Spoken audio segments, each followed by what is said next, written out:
Hello friends, welcome back to the channel knowledge by G. कैसे हैं आप सभी लोग? आप सभी का स्वागत करता हूं फिर से अपने चैनल पर। आज हम इस वीडियो के अंदर AIB 17 को डिटेल में समझेंगे। जो प्रीवियस ईयर क्वेश्चन पेपर आया था, ये हमारे पास एक क्वेश्चन पेपर है प्रीवियस ईयर का, set number code number A का है। इसको हम जो है आज डिटेल में डिस्कस करने वाले हैं। एक स्टूडेंट का कमेंट आया था कि सर हमें जो है प्रीवियस ईयर क्वेश्चन पेपर जो है प्रोवाइड कीजिए, तो मैं पूरी एक सीरीज लेकर आया हूं। इस पे एक ही वीडियो के अंदर हम प्रीवियस ईयर क्वेश्चन पेपर को डिटेल में समझने वाले हैं, तो वीडियो को बिल्कुल स्किप मत कीजिएगा।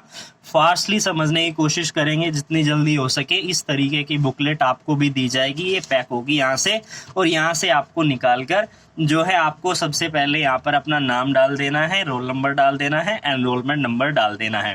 अब हम बात करते हैं कि एग्जैक्टली कौन कौन से क्वेश्चंस जो है आपसे पूछे जा सकते हैं, जो प्रीवियस ईयर में हमारे आए थे। प्रीवियस ईयर में एग्जैक्टली क्या क्वेश्चन आए थे, इसको आज हम डिटेल में समझने वाले हैं कि what is the exact question in the previous year question paper. तो स्टार्ट करते हैं, फास्टली चीज़ों को समझेंगे ताकि छोटी वीडियो के अंदर हम मोस्टली जो है एक प्रीवियस ईयर क्वेश्चन पेपर को कंप्लीट कर सके। इसलिए मैं यहाँ पर केवल आपको जो एग्जैक्ट आंसर होगा उसी के बारे में बताऊंगा। बात करें सबसे पहले क्वेश्चन के बारे में, the title of the constitution of India is laid down in. किस सेक्शन में लेट डाउन किया गया है इंडियन कॉन्स्टिट्यूशन का जो टाइटल है, आर्टिकल नंबर 393 में। सेकंड क्वेश्चन क्या कह रहा है, constitutional provision of fundamental right are given under which part of the constitution of India, part number 3 यानी कि सी ऑप्शन है। बात करें थर्ड क्वेश्चन के बारे में, by which of the following amendment act 1985 anti defection law was added in constitution of India. 52 constitutional amendment B answer है। बात करें अगले क्वेश्चन के बारे में, in which one of the following case Supreme Court decide that a constitution amendment is a law within the meaning of Article 13 subclause 2 and therefore if the violation of any fundamental right it may be declared void। किस case में कहा गया था? Golaknath versus state of Punjab के case के अंदर। Uniform civil code in India is a directive principle of state policy, भी इसका सही जवाब है। As per article 19 no citizen shall on the ground of, इन सभी में से, और any of them be ineligible for discrimination against in respect of और एनी एम्प्लॉयमेंट और ऑफिस अंडर द स्टेट। तो religious, race, caste, sex, descent, place of birth, residence, ये हमारा इसका सही जवाब है। बात करें अगले क्वेश्चन के बारे में, द मिनिमम नंबर ऑफ जजेस who are sitting for the purpose of deciding any case involve and substantial question of law as to the interpretation of this constitution or for the purpose of hearing any reference under article 143 is total number of judges is 5।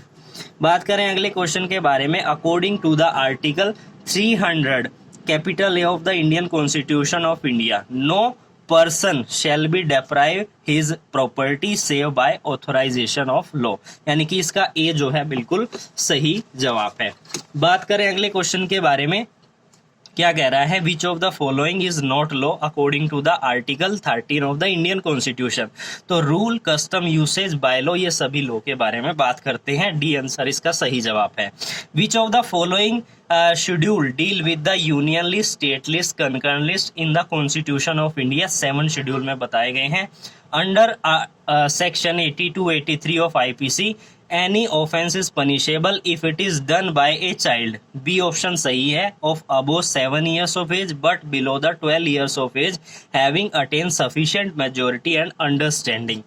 बात करें अगले question के बारे में, 12th, no name to essential condition of penal liability, यानी कि guilty mind, mens rea और actus reus, guilty mind और रॉन्गफुल एक्ट, सी इसका सही जवाब है।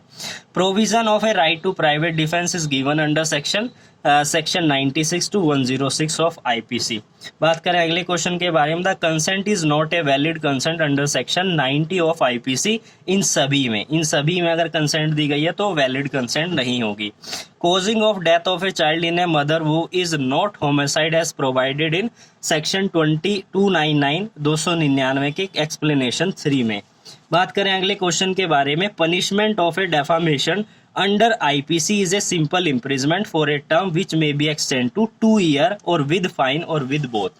बात करें अगले क्वेश्चन के बारे में, फास्टली हम करते चलेंगे ताकि एक स्मॉल वीडियो के अंदर हम इस केस लॉ इस जो प्रीवियस ईयर क्वेश्चन पेपर को है समझ सके। Assault and criminal force to women with intention to outrage और modesty under IPC which kind of offense, it is a cognizable and non bailable offense. 18 क्या कह रहा है, a place man with a firearm at the outlet of a building and tell Z that they will be fire to Z if Z attempt to leave the building. A is a guilty of wrongful restraint. ये option जो है बिल्कुल इसका सही जवाब है। बात करें अगले क्वेश्चन के बारे में, provision of plea bargaining under chapter 21 capital A of CrPC is not applicable if the offense is commit against a child below the age of 14 year. बात करें अगले क्वेश्चन के बारे में, section 125 of CrPC is a secular in character was observe which of the following case Mohammad Alam Khan versus Shah Bano Begum. Next question क्या है, वो who has the power to summary trial of the case, इन सभी के पास है, तो इसका जो डी है बिल्कुल सही जवाब है। बात करें अगले क्वेश्चन के बारे में, which section deal with the process to compel appearance under the CrPC, section 61 से 90। Any offense of which police officer may arrest a person without warrant is known as cognizable offense. बात करें अगले question के बारे में, question number 24, in a summon trial case institute on a complaint where in the summon has been issue to the accuse and non appearance और death of the complainant shall be entitled to acquittal of the accused, यानी कि उसकी death हो गई है और उसकी appearance नहीं हो रही है कंप्लेनेंट की, तो एक्यूज को एक्विटल कर दिया जाएगा। Suppose FIR is not registered by the SHO station house officer, what are the option of the complainant, तो वो अप्रोच कर सकता है सुपरिटेंडेंट ऑफ पुलिस को या फिर प्राइवेट कंप्लेंट फाइल कर सकता है मजिस्ट्रेट के समक्ष जाके, इसलिए इसका डी जो है सही जवाब है। बात करें अगले क्वेश्चन के बारे में, any police officer make an investigation under section 160 of CrPC can not require the attendance of a male at the place other than the place of his residence who is under the age of 15 years and above the age of 65 year, तो इसका सी जो है सही जवाब है। If someone lie before the court on affidavit, however, it can be tackled by the advocate. Perjury application can be filed. ये application जो है फाइल की जाती है। बात करें अगले क्वेश्चन के बारे में, proclamation for a person abscond shall be published as follow. It shall a publicity read in some conspicuous place of the town and village in which such person originally residence. And ये सभी options जो है ये बात करते हैं किसके बारे में, ये सभी ऑप्शन जो है बिल्कुल सही है, इसलिए इसका डी ऑप्शन है। तो इसको एक बार आप रीड कर लीजिए पोज करके, हमें फास्टली जो है इस क्वेश्चन पेपर को जो है समझना है ताकि कम समय के अंदर हम इसको समझ सके। अगला क्वेश्चन क्या है, which order of CPC deal with temporary injunction and interlocutory injunction? Order number 39. A is a tradesman in Allahabad. B carry on a business in Delhi. B by his agent in Allahabad buy a good of A and request A to deliver them to the Western Roadway Transport Company. A delivered the good accordingly in Ahmedabad है Ahmedabad. A may sue B for the price of a good, तो कहाँ पर कर सकता है, either या तो अहमदाबाद में या फिर दिल्ली में। बात करें अगले क्वेश्चन के बारे में, which of the following section of CPC deal with the concept of res judicata, section number 11। 10 की बात करें तो सब जुडाइज और स्टे ऑफ शूट की बात करता है। बात करें अगले क्वेश्चन के बारे में, mister X, mister Y, mister Z are jointly and severally liable for 10,000 under a degree obtain by mister A. Mister Y obtain a degree for 10,000 against a singly and apply for execution to the court in which the joint degree is being executed. Which of the following option is correct? First option is correct. You read it carefully. बात करें अगले question के बारे में, A B C R को partner of a joint Hindu family, they joint execute a mortgage in favor of Y. Y file a suit against all of them and summon are served to C but not to A and B. None of them appear and X party degrees pass against all. A and B apply to set aside the X party degree. The degree will be set aside against, इन सभी के against set aside जो है हो सकती है, तो इसका सी जो है बिल्कुल सही जवाब है। बात करें अगले क्वेश्चन के बारे में, which of the following provision of CPC deal with the institution of the suit, section number 26। Defendant shall within 13 days from the date of service of summon on him present a WS for the defendant. Order number भी आप यहाँ पर ध्यान में रखिएगा। बात करें अगले क्वेश्चन के बारे में, which of the following statement is incorrect, तो इन सभी में से कौन सी स्टेटमेंट इनकरेक्ट है, तो जो हमारा सी ऑप्शन है वो सही है।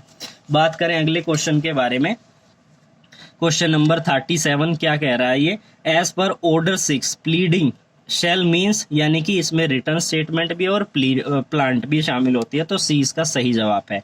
Which of the following order deal with the death, marriage and insolvency of a party, कौन सा ऑर्डर बात करता है, ऑर्डर नंबर 22।